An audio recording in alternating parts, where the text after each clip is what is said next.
Oui,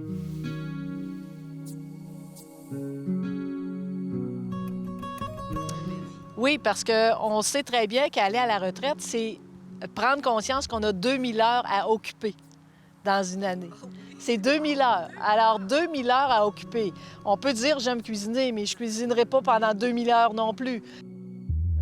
Ah, la retraite. Certaines la préparent depuis longtemps. D'autres y pensent sans la planifier vraiment. Et d'autres encore se disent qu'elles verront bien à quoi elle ressemblera le moment venu. La personne dont nous faisons la connaissance aujourd'hui l'apprivoise à sa façon. Quand l'heure de la retraite sonnera, elle choisira sans doute de rester active, comme elle l'a toujours fait, et de vivre pleinement cette étape importante de sa vie.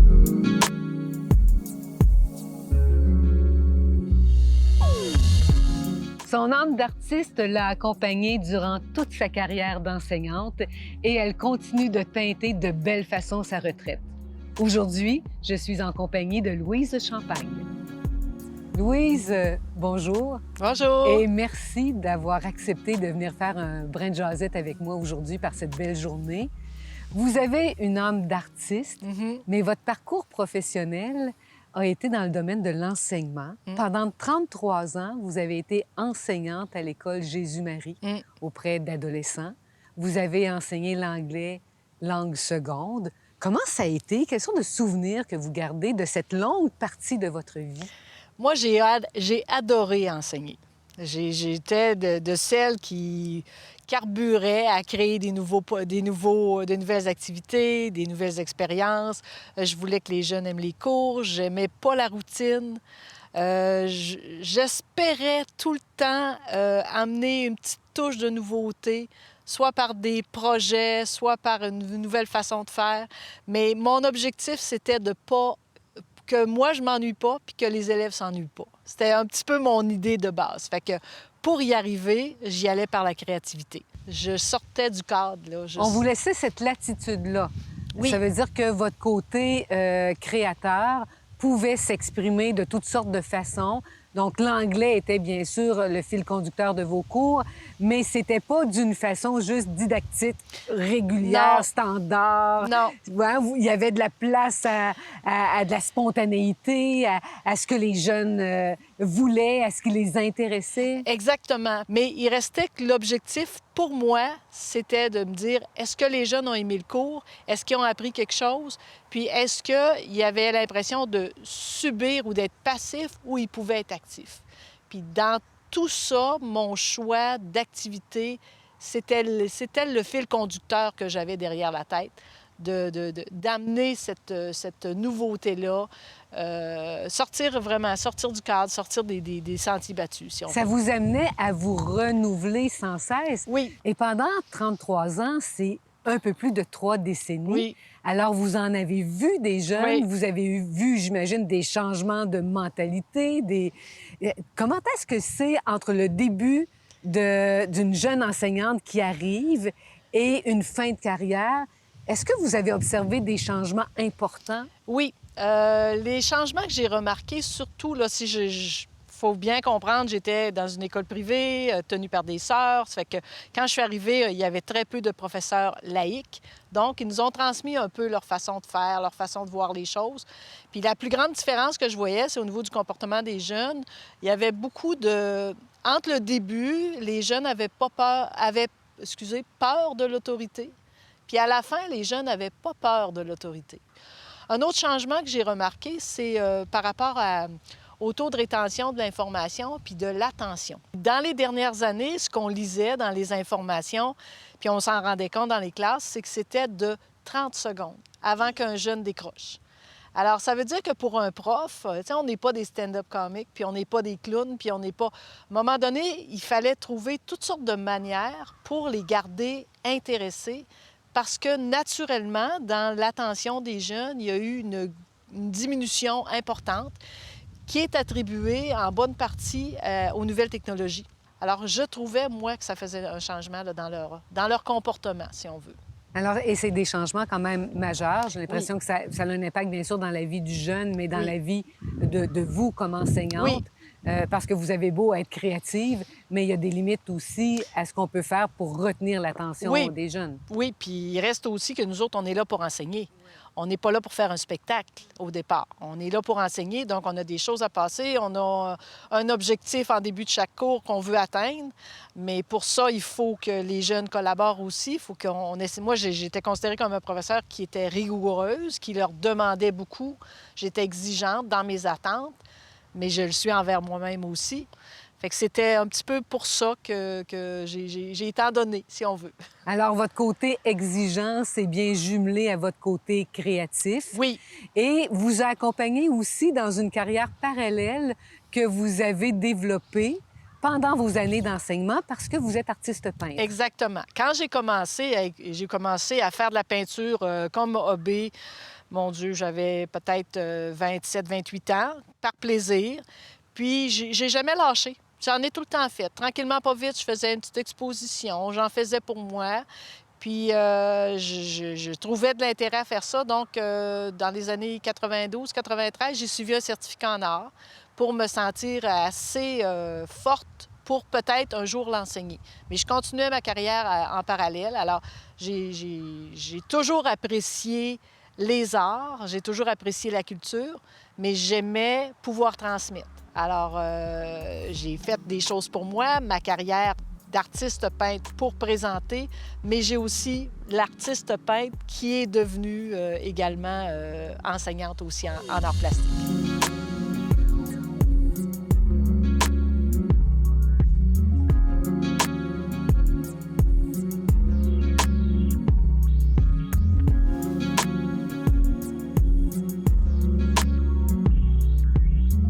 Louise, il y a eu un élément déclencheur qui vous a amené à devancer votre retraite de quelques années, le cancer de votre fils. Oui, c'est arrivé, disons, assez surprenamment.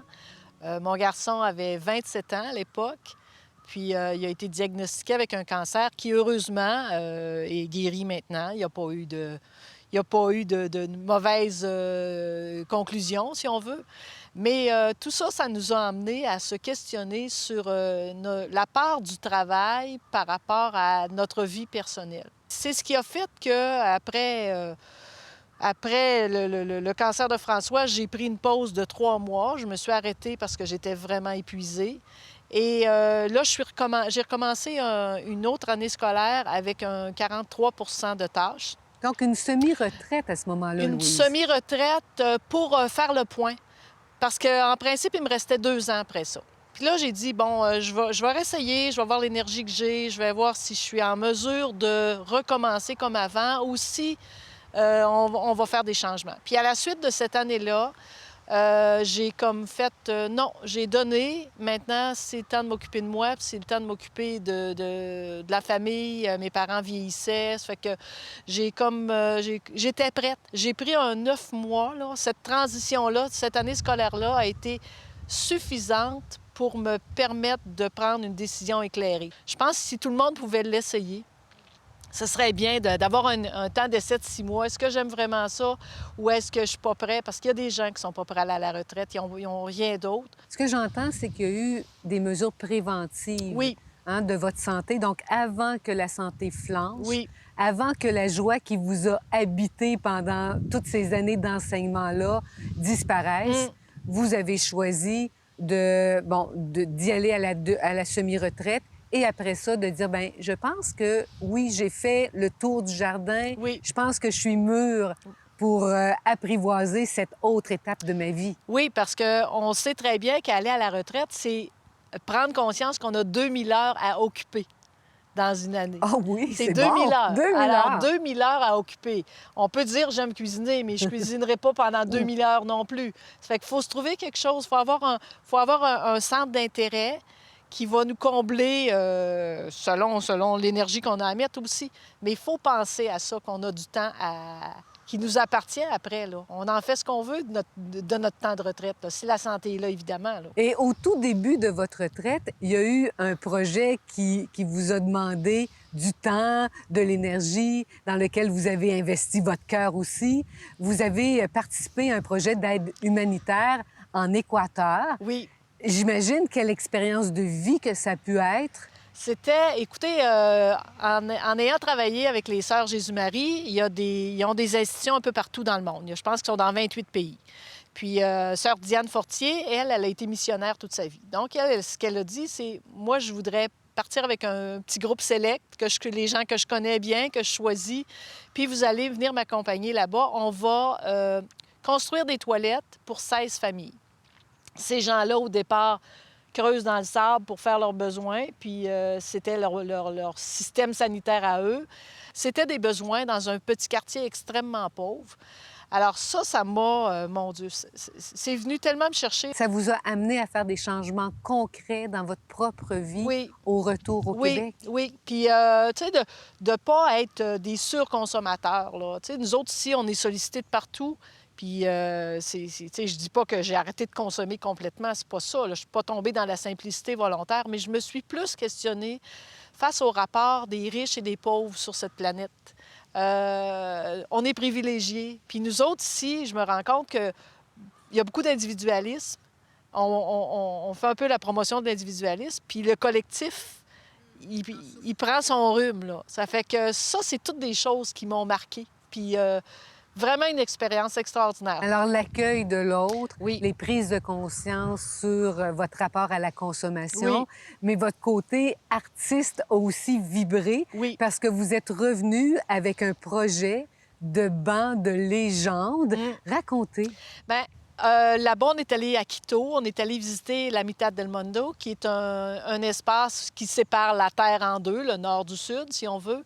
Puis il y avait dans un grand corridor, une allée extérieure, il y avait des beaux bancs publics peints par des artistes de la place. Moi, quand j'ai vu ça, j'ai dit, c'est trop beau. On est sûrement capable, nous autres, d'aller chercher quelque chose de notre côté. Puis ce projet-là, c'était tout simplement de créer un banc avec les légendes pour chacun des villages ou villes de la MRC Robert Clich. Il y en avait 10. On est allé chercher une légende particulière et les artistes du coin ont été sollicités pour les peindre. Et maintenant, on peut retrouver dans chacune des municipalités le banc. Il y en a un ici à Beauceville, au Parc des Rapides.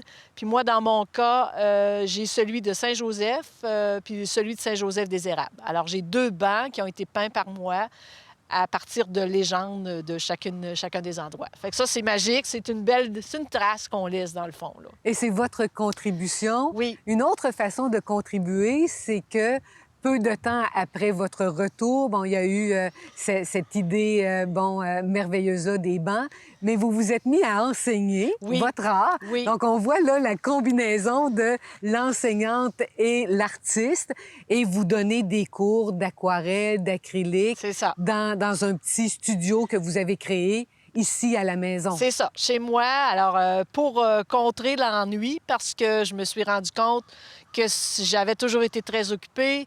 Quand j'étais en forme, je me disais, ben là, je peux pas regarder les murs toute la journée, il faut que je m'implique. Puis les arts c'était dominant chez moi. Donc, j'ai commencé à offrir des cours de peinture à la maison. Et en tant qu'artiste peintre, oui, vous enseignez, mais vous êtes aussi artiste peintre, comme je le disais. Qu'est-ce qui vous inspire, Louise?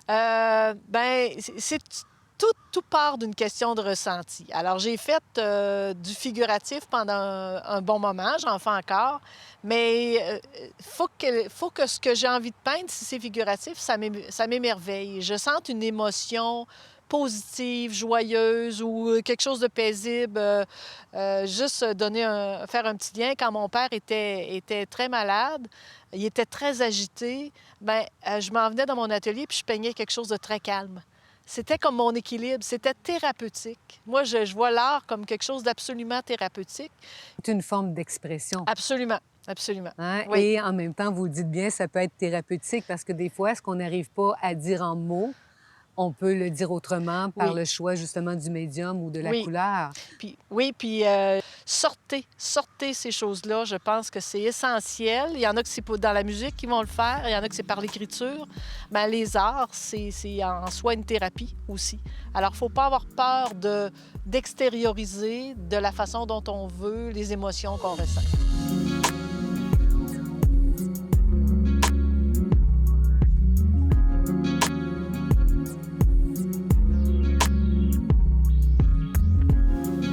Parallèlement à sa carrière d'enseignante, Louise a développé une carrière d'artiste peintre. Maintenant, à la retraite, elle y consacre tout le temps désiré.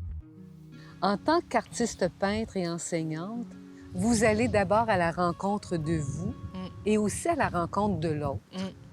Et c'est un peu ça aussi qui anime votre relation avec les êtres chers. Hein? Donc, vous me parliez de votre mère qui est rendue à un âge avancé. Vous jouez un rôle de proche aidante avec. Il y a ça aussi qui fait partie de votre retraite, qui occupe une partie de votre temps et qui prend une place importante aussi dans votre cœur. Oui, je dirais que quand on enseigne, on consacre notre vie à l'enseignement, puis on donne beaucoup de temps aux autres. Puis quand on prend notre retraite, on se rend compte que, bon, tout le monde autour a vieilli. Il reste des fois moins d'années qu'on pense à nos parents, entre autres. Puis là, je me suis dit, c'est sûr que je veux passer du temps avec eux le plus possible. Justement, quand on tombe à la retraite, il faut se dire qu'avant d'arriver à la grande vieillesse, on a 20 ans, 25 ans qu'on peut utiliser du meilleur qu'on peut avec la santé qu'on aura. Puis il faut maximiser ce temps-là. Il ne faut pas être vieux avant le temps. Moi, c'est comme ça que je l'envisage. Je veux en profiter, je veux faire tout ce que je peux, voyager, être avec les gens de ma famille, mais je veux pas être vieille avant le temps. C'est mon objectif, si on veut. Et oui, il y a des difficultés, il y a des pertes, mais l'importance, comme vous disiez tantôt, de l'humain, de la connexion avec l'autre, ça peut rendre ce parcours-là quand même plus agréable. Oui. Ça sollicite nos ressources d'adaptation. Et quand je vous entends, je me dis, bien, avant d'être rendu à ce qu'on vous appelez la grande vieillesse, bien, peut-être qu'à notre âge, puis à l'âge des plus jeunes qui nous regardent à la maison, nous avons à entraîner nos capacités d'adaptation. Oui, puis je pense qu'il ne faut pas faire du déni face à la vieillesse. On est dans un monde où tout ce qui nous est présenté au niveau marketing, c'est pour les jeunes. On fait tout pour rester jeune. La télévision nous envoie des images de jeunes, tu sais. Mais c'est rare qu'on nous présente des gens fatigués, maganés, qui ne peuvent plus rien faire, tout ça, puis ils nous encouragent à rester jeunes. Mais il faut quand même avoir ce petit point-là à l'horizon qui risque de s'approcher de nous, un petit peu comme un mur qui se rapproche, mais pas se tourner la tête pour dire qu'on ne le voit pas. Il faut le regarder, puis il faut l'apprivoiser. Puis plus on va l'avoir apprivoisé, je pense que plus on va être prêt à faire connaissance, si on veut, avec ça. Et ça nous invite à lâcher prise au jour le jour, à voyager plus léger, comme je dis souvent. Donc, qu'est-ce que je traîne dans mon sac à dos? Puis, est-ce que j'ai encore envie de voyager de cette façon-là? Ou si je peux commencer à faire des choix en fonction de ce qui a de la valeur pour moi, pour que cette étape-ci de ma vie, qui s'appelle la retraite, je puisse la vivre pleinement. Oui, puis le lâcher-prise, c'est super important. Ça, moi, je dis tout le temps, j'ai la chance de choisir mes horaires. Je veux pas me mettre de pression. Je veux vraiment vivre le moment présent. Il y a une ouverture, il y a une porte qui s'ouvre. D'accord, on y va. Pas de rigidité. Je pense que les gens qui vivent mal la retraite se font beaucoup, beaucoup d'attentes. Puis ils ont des déceptions des fois, que ça se passe pas comme ils l'espéraient. Mais si on se fait pas d'attente, on n'a pas de déception. Alors moi, pour moi, je l'apprends au jour le jour. Je prends les projets qui passent, ça me tente, ça va. Si ça me tente pas, OK, on passe à côté, mais pas de rigidité. Je pense que c'est comme ça que la retraite est agréable. Sa créativité et sa capacité de s'adapter à différentes situations ont marqué le parcours de vie de notre invité d'aujourd'hui. L'importance de l'humain a toujours occupé une place de choix dans la vie de Louise Champagne, que j'ai eu le plaisir de rencontrer aujourd'hui.